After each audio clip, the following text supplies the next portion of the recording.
few years ago I managed to buy an Air Transat Airbus A330-300 in the, at the time, standard livery.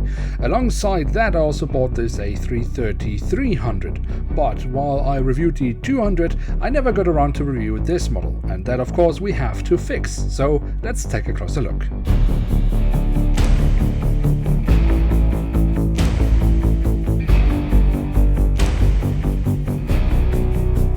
And with that, hello and welcome to a new episode of Review Webby. Today we'll take a closer look at an Airbus A330-300 of Air Transat. At the front of the box we have the cutout so we can get a glimpse of the aircraft model inside, and at the bottom of the box we have the Air Transat branding. The backside of the box follows the usual box design from Sky 500, nothing particularly exciting, still way better than anything that Harper currently offers.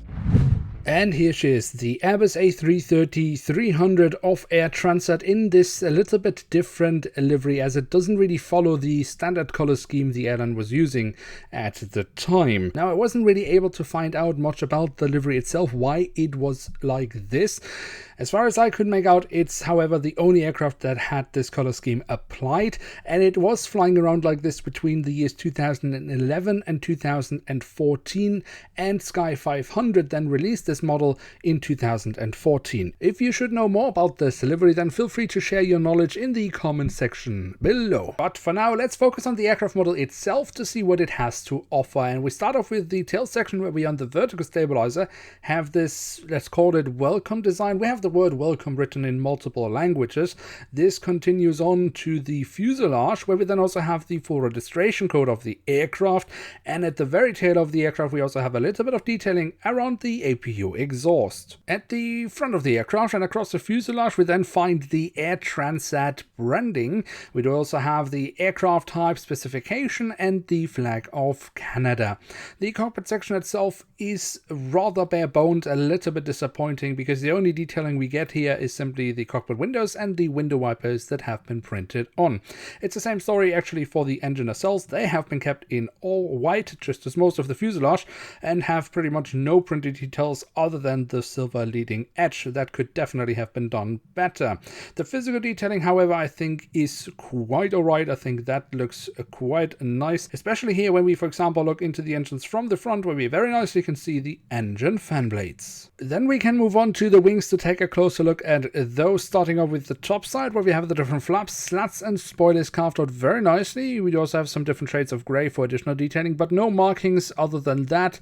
That is also a little bit disappointing. The underside I think looks quite alright. Here we also find the full registration code of the aircraft once again, and then we also have the winglets, and a little lovely detail here in the print is the addition of the Air Transat logo. And then we can take a quick look at the landing gear as well, and honestly speaking I think that actually looks quite nice. Just a tiny little bit better physical detailing than what we would get from Harper, and also we get some printed details on the front landing gear. That is of course also very lovely. And then last but certainly not least, we do also have the doors to the cargo compartments printed on here in the backside of the aircraft, and here at the front of the aircraft. So there we have it, the Airbus A330-300 of Air Transat in this, what shall we call it, welcome livery?